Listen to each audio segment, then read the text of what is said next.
Hanging out here with Raymond from Bredenhof Hop Farms. How you doing, man? I'm doing great. Did I pronounce the name properly? It was close enough, and I've been called worse. So hop farming is, I feel like it's relatively new to Canada. How long have you guys been around for? Yeah, we put in our first field in 2015. Okay. We're located in Abbotsford, BC. Canada actually has a pretty long hop growing history. There's a lot of hop farms kind of around the turn of the 19th century. In fact, Canada was at one point the largest hop growing region in the Commonwealth countries. Okay. So there's several thousand acres, a lot in the Fraser Valley in BC where I am. But yeah, over kind of its heyday was probably about the 1950s, 60s. A lot of the bigger hop farms got bought up by American companies, and then a lot of that production got moved down to Yakima once they started irrigating the desert there. Right. And then I think the last hop farm of kind of that era closed down in about 1995. And then when the craft brewing revolution started happening in BC, there was demand for smaller hop farms with more unique hops. So the first kind of craft focused hop farm in BC kind of probably got planted about, I think, 2005. So about 10 years after the industry had completely shut down, and it's basically just started from there. And yeah, been slowly expanding. It's definitely not anywhere near where it was back in the 50s and 60s. Right. Okay. So for you, you were already farming. Is that right? Yeah, I grew up farming. Yeah, we had meat chickens, we had layer chickens, we did beef, we did honey, we did a whole bunch of stuff. So I've always been in agriculture, and I've always loved it. And then when Tracy, my wife, and I got married, we had an opportunity to get into a farm. And so we were running that for about 10 years before we started the hops. And why did you decide to get into hops? What was it that attracted you to it? I mean, there was kind of two parts to it. There was a diversification of the farm. We wanted to do something different than what we were already doing. And then, so we knew we wanted to do something. We had some land that was being essentially unused, which is a terrible waste for farmland to be unused. And so we were kind of, we did kind of budgets and business plans for a number of different things, and eventually settled on hops. Yeah, part of what attracted us to the hops was because it is a very challenging crop, and there wasn't a lot of competition necessarily locally. Right. So we felt there was an opportunity to kind of become a major player in a small pond kind of thing, which was appealing to us as well. Yeah. And yeah, the more we grew the plant, the more we kind of get obsessed with the plant. It's such a unique crop, different than any other crop in Canada, really, just agronomically and management wise. And so yeah, we've been growing it steadily since 2015. So you mentioned, so in the area that you farm, it was more common, then it moved down to the States. Mm-hmm. Why did the companies move it down to the States? Is there an ideal growing condition, or what was it that, if it was already growing in Canada, why did they not just continue to grow it here? Yeah, there was a lot of the hop farms in our area were bought up by American companies, and then they moved it to their home turf. They had access to a lot of cheap land as the Yakima Valley got developed. Right. Their labor costs are cheaper there as well. And there's different pest problems where we are compared to in the States. Right. So they felt that the pest pressures were more manageable down there as well. So yeah, cost of production, cost of labor, cost of land, and bringing it closer to their own base of operations. So is there an optimal growing condition? Like when you look at, let's say, Alberta versus BC versus Yakima, is there an area that's kind of optimal for growing hops, or is it different varieties do better in different areas? Yeah, I mean, it is variety dependent for sure.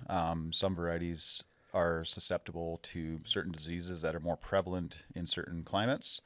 So some of the varieties that do very well in Yakima don't do very well for us, and vice versa. And we find the same. I've spent over the last couple of days talking to a number of the Alberta hop growers. They have also different concerns than what I have. I think the region that we're growing in the Fraser Valley is probably the best region in Canada, climate-wise. Our winters are not as intense and as long as pretty well anywhere else in Canada. Right. Kind of that microclimate in the Fraser Valley. So our plants can wake up and start, getting their sap flowing earlier in the season. Right. Essentially. So our growing season is a bit longer, so our yields are a little bit higher. The plants are a little bit healthier. So, where we are is probably the best region in Canada to grow, but it definitely will grow in a wide range of climates.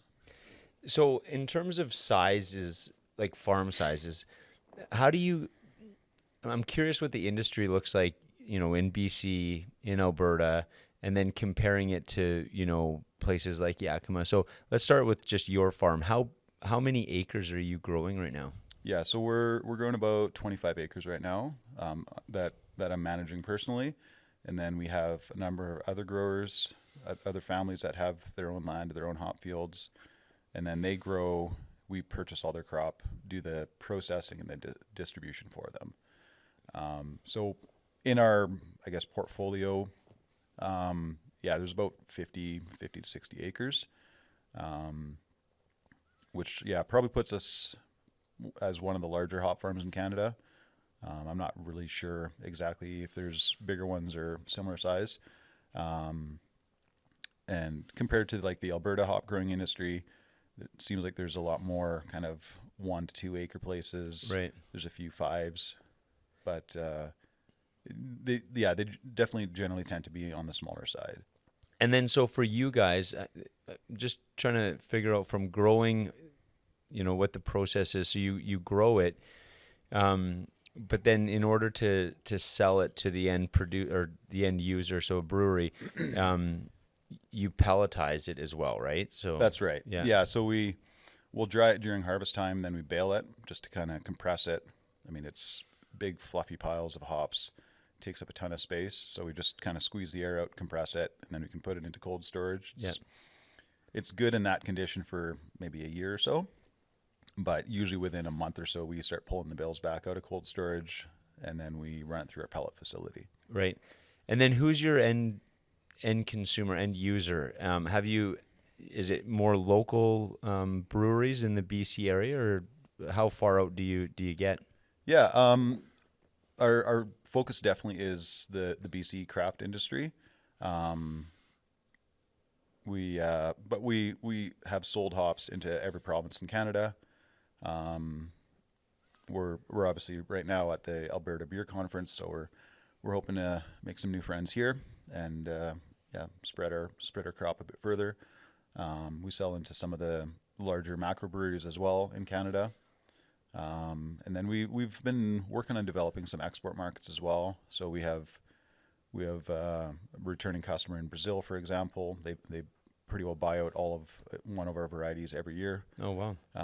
It's just a very unique terroir thing where, so it's our Comet variety. We are the first grower in Canada to bring those genetics into Canada. It's done really well for us, and it actually tastes like a Brazilian gooseberry. Like there's a Spanish name or a Portuguese name for it. I can't remember exactly how to pronounce it, but they're like, there's no other hop that has that unique flavor, and that's all about terroir. And the Brazilian brewers are just going crazy for it, so they just buy everything that we can produce of that variety. So how do you connect with like a brewery in Brazil? That seems like that seems pretty random. Yeah, no, I mean I've never been anywhere near there. I don't even remember how that one came about. I think it was probably like just some online forum talking about brewing and hops, and then they wanted to see some samples, and well, I think they wanted to see some analysis first, and then they're like, well, let's see some samples, and right. They're like, well, send us a few cases. It's like, well, a few cases to Brazil, like the shipping kills us, but all right, we'll try it. And then all of a sudden they're ordering multiple pallets a year. Wow. And yeah, it's just funny the way it goes. Sensory analysis is such a subjective thing. Mm-hmm. And so for example, the Brazilian brewers, they go crazy for it because sensory wise, it's something very special to them. You look at a COA, like a certificate of analysis, the chemical analysis of a hop, and you don't pick up the sensory side of it. So that really gets into the terroir side of things, right? Where unique growing regions can create unique flavors in the beer. And I mean, if everybody is just making another Yakima grown Citra IPA, well, that's not really craft anymore. Like everybody's got the same recipe. Right. So find those unique hops grown in unique regions and you can create something very unique and your neighbors don't have it. And that's great. Yeah. Okay, so I'm curious about the industry. How structured is it in BC, we'll say? Like, is there a hop growing association? Like what does it look like right now? Yeah, so there's probably about 6 to 10 growers right now. There was a few more a few years ago, but a few guys kind of pulled out. They had various challenges, Mm-hmm. and but yeah, there is a growers association.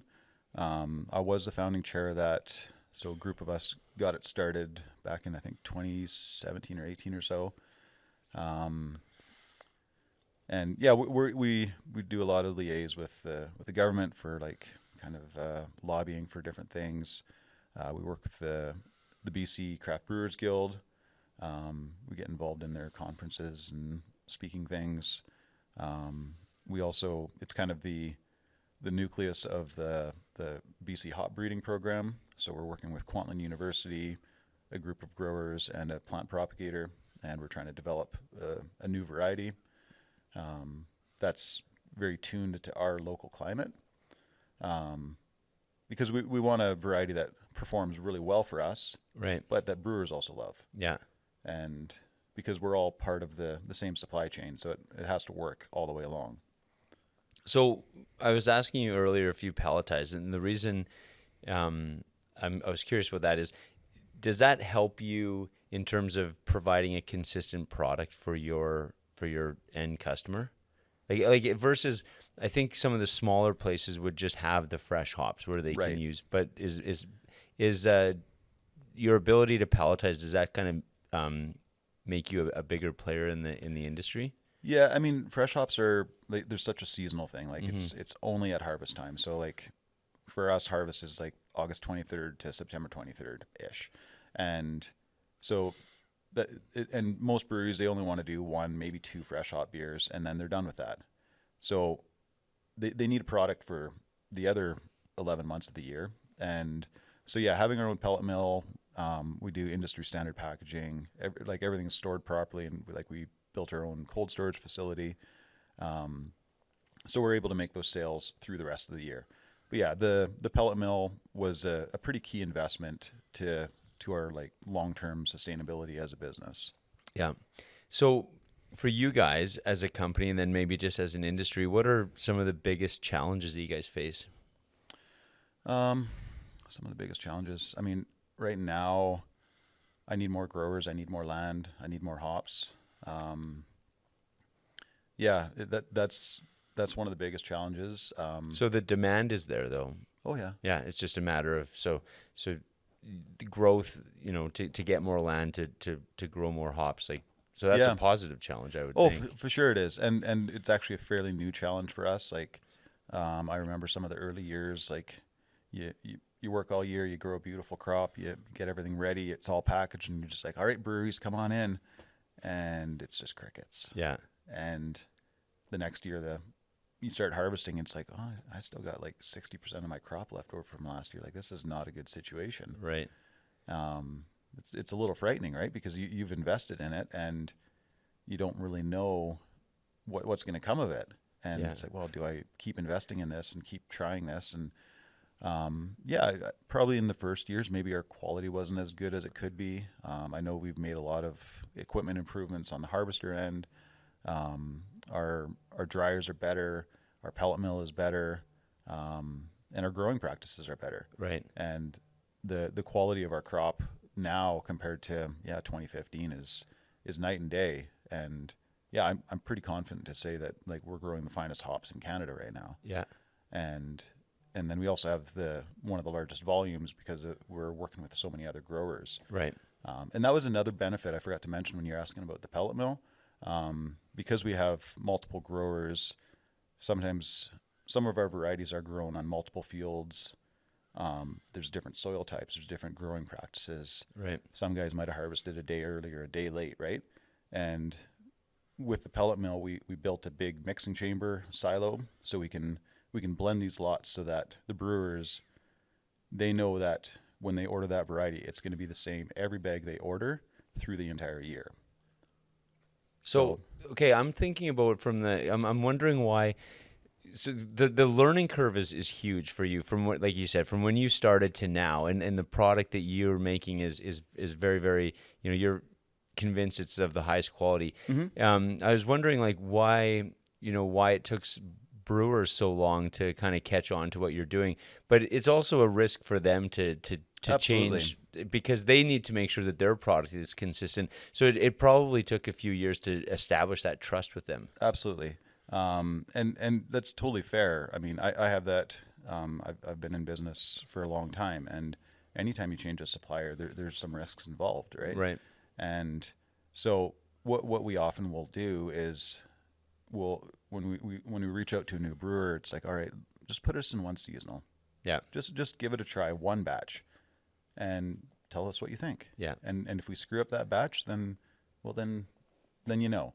and then it's like, well, that seasonal kicked ass and our customers like it and the brew house is happy with it. So all right, like maybe that'll be a core. Yeah. And then it grows from there, and now we have brewers contracting our hops multiple years in advance because they're like, that's our core. Like we need that hop. We've built our recipe around it. It's a core beer. Our beer drinking consumers need that beer, so we need that hop. Right.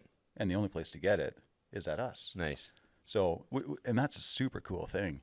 And we're starting to see breweries, like a great example, Parallel 49 in Vancouver, very large brewery on the BC scene, and they'd been making the same beer for a very long time, and they switched to all BC hops grown on our farm. Oh wow. And they started winning Canada Beer Awards for that beer.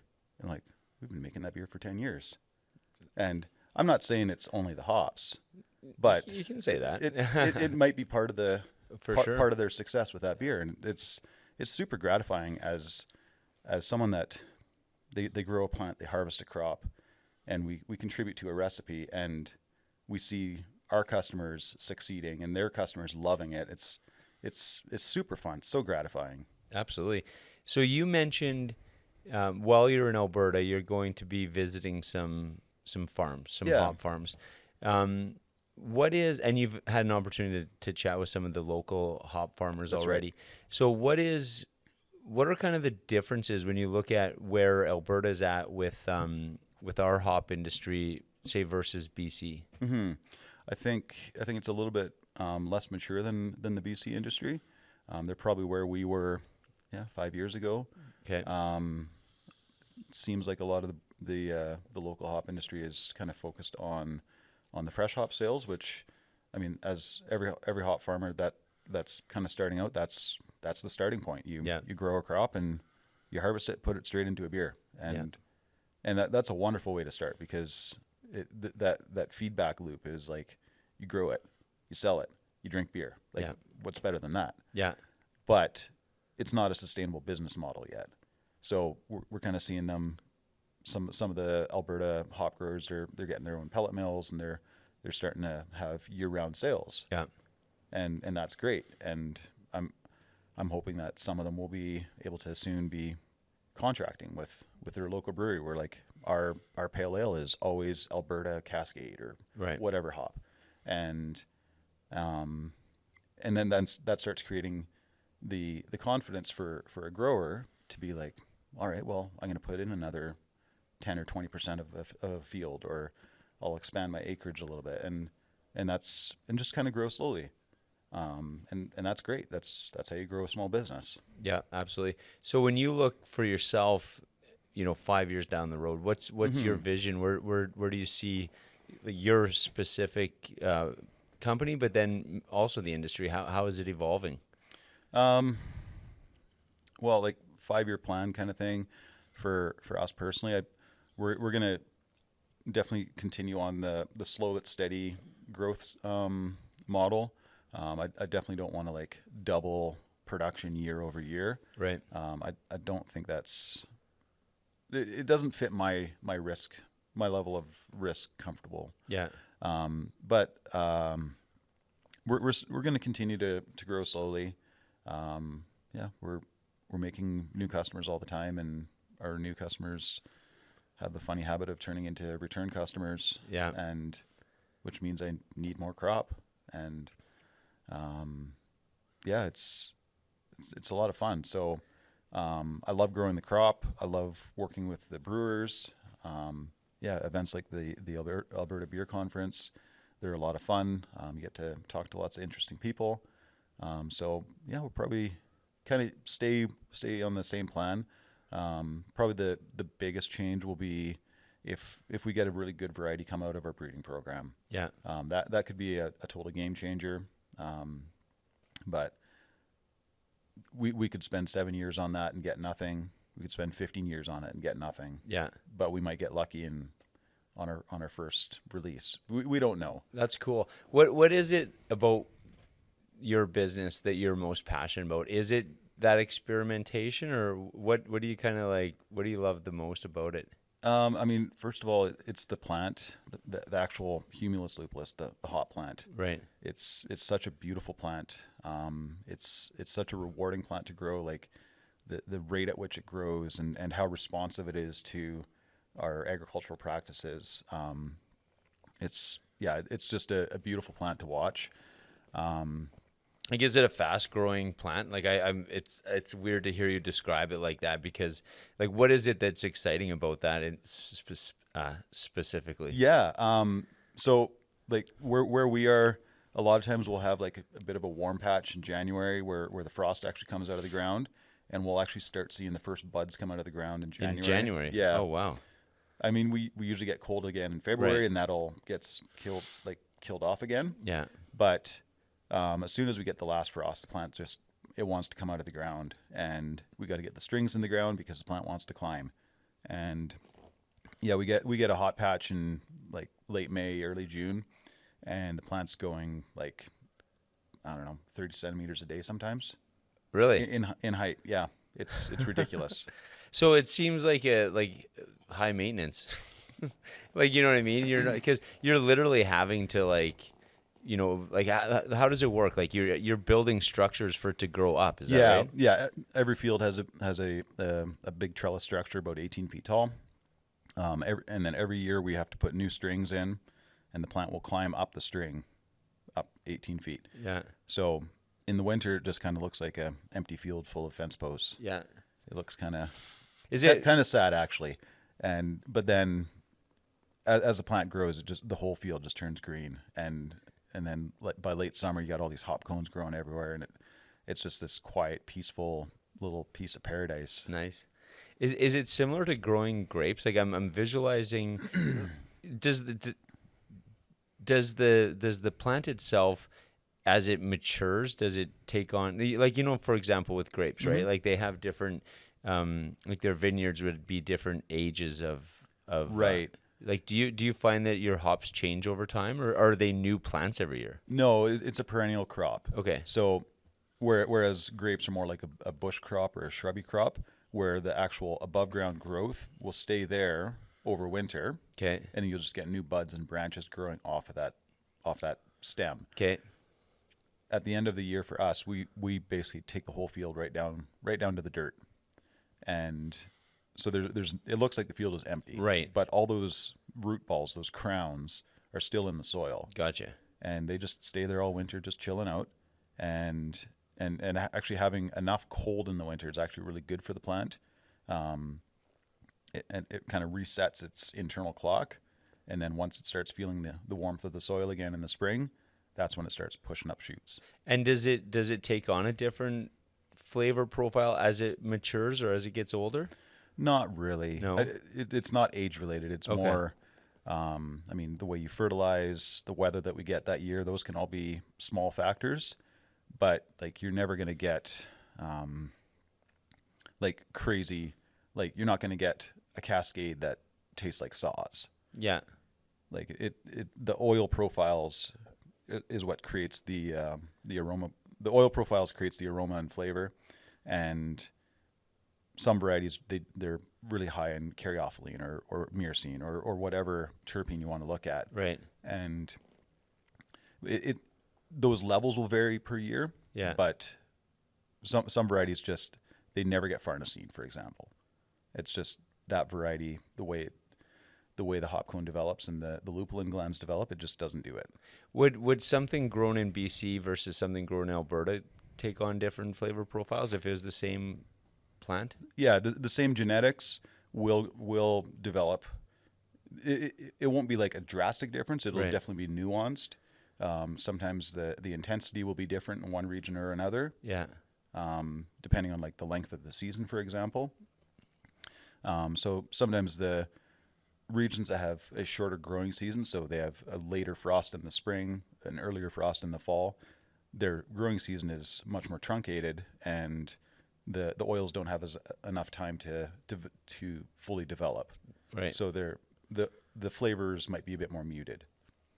What I love about what you're doing is, as the beer industry, the craft side of the beer industry matures, how really like the craft industries and all these other, I don't know if you'd say adjacent industries are maturing too. So like, you taking advantage of that is really, really cool. Yeah, it's a lot of fun. Yeah. Awesome, man. Thanks for taking the time. I appreciate it. Oh, absolutely. Yeah. And thanks for, it's awesome learning about, Canadian businesses and, how you guys are, just succeeding. And I always thought of hops as something that came out of like the Yakima Valley kind of area. So it's Yeah. neat to see that Canadians are doing it and succeeding. And, Right on. your biggest problem being you need more land and you need is a good thing to hear. So Yeah, thank Awesome. you. Thanks Okay. for having me. thanks a lot. Appreciate it. Yeah, take care.